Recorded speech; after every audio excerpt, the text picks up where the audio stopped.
Your players find a mysterious clock tower, manned by a jovial gnome who promises them a wonderful reward if they can reach its apex. Can your party overcome the tower's challenges and earn their prize? And if so, would they do it again for even greater riches? This is the Tower of Time, a 5-room dungeon made for Dungon Jam, where all your favorite TTRPG-tubers get together and come up with fun adventures you can use in your games. This 5-room dungeon has a bit of a twist though. You're getting 2 for the price of 1. I've partnered with my friend Thomas Fitch, who makes excellent, always original videos about running the game and resources you can put in them. But I can let him introduce himself. I'm Thomas Fitch, and my fun fact is that I hate icebreakers. What I don't hate is our 2-part dungeon that's meant to be played back to back in either order. After you watch this video, you can head over to my channel to check out the other version of this clock tower, and you'll also find links to the dungeon in the video description. Alright, now that he's done rambling on, we can get started with the dungeon.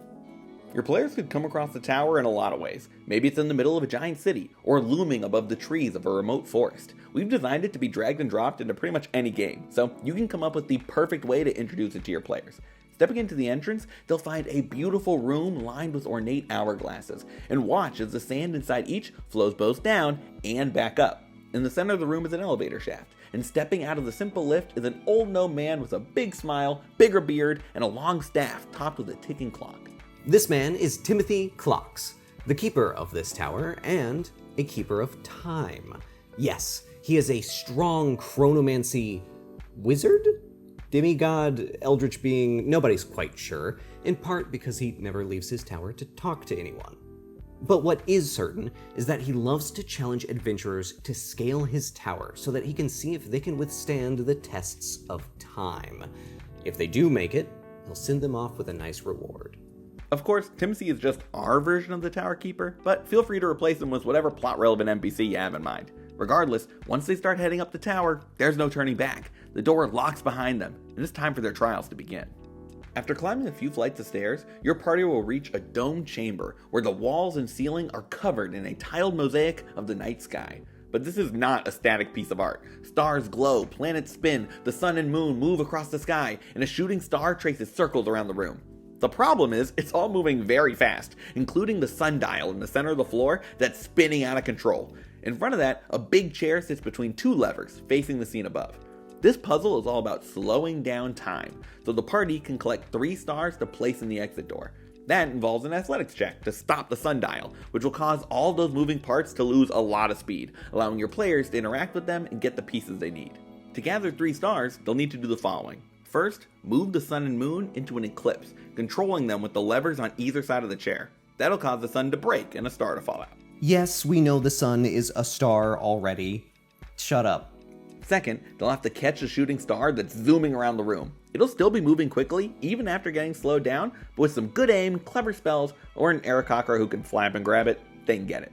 Third, they'll spot that a few of the spinning planets have faces, one like a baby, one like an adult, the last of an old man. They'll need to hit each from youngest to oldest to earn their 3rd star. Once they have all 3, they can be placed in the door and your players can move forward. We have answers for each step and suggestions for solutions as well as DCs written out in the adventure, but feel free to change it as needed. If your players get creative, let them. If they come up with an idea that sounds like it should work, but it's not written down in the document, you can allow that to be a legitimate solution. Moving on, your players will continue up the tower until they reach a room manned by 3 constructs. 1 large, 1 medium, 1 small. Each has an arm that looks like one of the hands of a clock, as well as a small window in their chest containing a key. These guardians will attack your players, and while similar in form, they each have very unique attributes that make them both fun and challenging to face. Thomas took the lead on designing them, so I'll let him describe them to you. Our 3 constructs are hour, minute, and second. Hour is a large, sluggish brute that is looking to clobber the party, if he can ever catch up to them. To help with that, he's able to alter time around himself and potentially slow players, cutting their movement speed in half, as well as a few other debuffs. Minute is a human-sized construct that acts as the primary damage dealer for the group, looking to put the pressure on and never let up, striking as often as possible, and using different effects to take advantage of his allies' time manipulation abilities. And lastly is Second, the quick, little annoying squirrel whose whole purpose is to buff his allies and stay alive. Having haste as an at-will spell, he's able to turn hour or minute into overdrive and make them a huge threat. But he can't really do anything on his own, so the party has the choice to either leave him until the end, or punt him around immediately to break his concentration and make his friends lose a turn.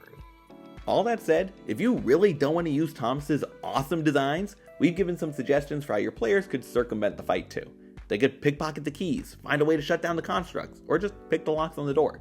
Whether through combat or cunning, they can continue to get higher and higher. Eventually, the stairs they've been following will open to the outside of the tower, winding up the exterior. Above, they can see the massive clock faces, and 4 perches where gargoyles would sit, but are currently empty. That's because the 4 gargoyles who loom over the tower are now blocking the path forward. And to proceed, one member of your party will need to answer a question for each of the living statues. What are these questions, you might ask? 1. What's something you regret from your past? What's happened to that character that they can't let go of, that they'll never forget? It could be regretting not having done something that led to the loss of a loved one. It could be about something they did to a fellow party member, or something silly that still haunts them from their childhood. Your players who write traumatic backstories are gonna love this moment. 2. What do you seek in the present? What are the goals that character is currently chasing? It could be tracking down a lost loved one, getting revenge for their people, or collecting all the MacGuffins they need for the campaign. So long as their answer is story-based and not about game mechanics, it'll work. I want to level up, won't cut it. 3. What do you fear for the future? It could be a fear of death or growing old. It could be a fear about a potential obstacle to come up later in the campaign, or a fear of losing their fellow party members. So long as it's from the character and not the player, you're good to go. And also, that player might give you a good idea for a future plot device. And 4, how will you change in time? How does their character want to grow as they go on more adventures? Do they want to be braver, stronger, or smarter? Do they want to move past something traumatic or learn a new skill? Whatever their answer is, it needs to be from the heart. Once the gargoyle's question has been answered, it'll return to its perch, leaving the way forward clear. If your players try to just fly around the gargoyles and ignore this whole section, they'll find the door back inside is sealed until all the monsters are satisfied. And hey, they might even try to fight the gargoyles. In which case, I'll remind you that push attacks are a thing. That's a long way down. Last but not least, your players have made it into the top of the tower. Mechanisms turning the giant hands on the clocks for walls, with massive gears to help it, a bell chiming above your head, and another very tall metal construct stands waiting. Embedded into its chest is an hourglass that's flipping every few seconds. It wastes no time in leaping after your party to attack, its personality alternating back and forth every time that timepiece turns. The Hourglass Guardian has 2 modes, future and past, each of which alter its playstyle. In future mode, it goes on the offensive. It can use a bonus action to move up to its speed without provoking opportunity attacks, letting it reach pesky range attackers or set up its time warp ability. Anyone caught in that cone has to make a con save or take a point of exhaustion. Not fun.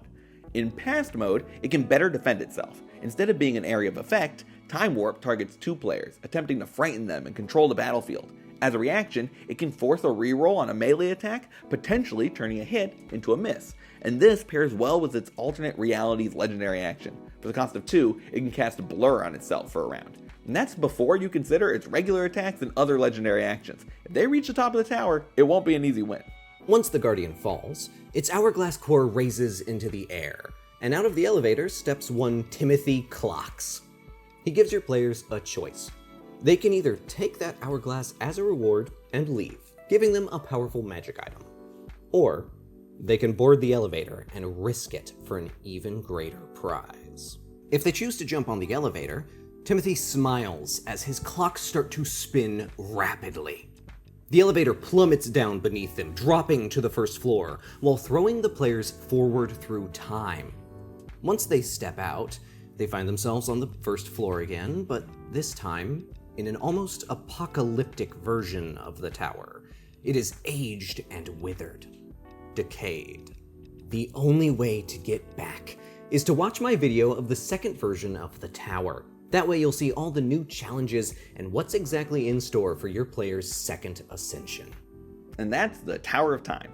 Or at least half of it. Seriously, go check out Thomas's video. The decayed version of the tower might be even cooler. Do the words sand golem mean anything to you? Well, they will. And while you're over there, you might as well subscribe to his channel and watch some of his other awesome videos. If you like my stuff, you'll love his.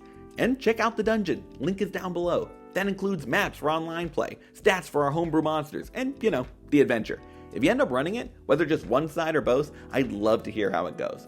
Thanks again to Thomas for the awesome collab, and thanks to all of you for watching. If you enjoyed the video, leaving a like is always appreciated, and you should consider subscribing to the Bard's College. I make videos all about D&D, DMing, and everything in between, so stick around. But for now, good luck, and remember, crit your players.